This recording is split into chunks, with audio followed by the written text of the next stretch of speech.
Karena itu saya sering katakan begini teman-teman, hidup kita itu terbatas. Kapan saja kita bisa pulang. Karena itu sudah, jangan banyak main-main. Petakan mana surga yang ingin kita dapatkan, bekal apa yang sudah kita siapkan berjumpa dengan Allah. Jadi kadang-kadang banyak persaksian di setiap hari yang bisa kita lihat.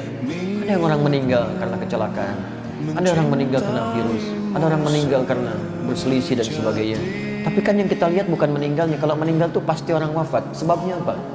Ya Allah sekarang perlihatkan kepada kita, ada orang meninggal dalam keadaan bermaksiat. Apa antum pengen begitu? Terus Anda mau ikuti?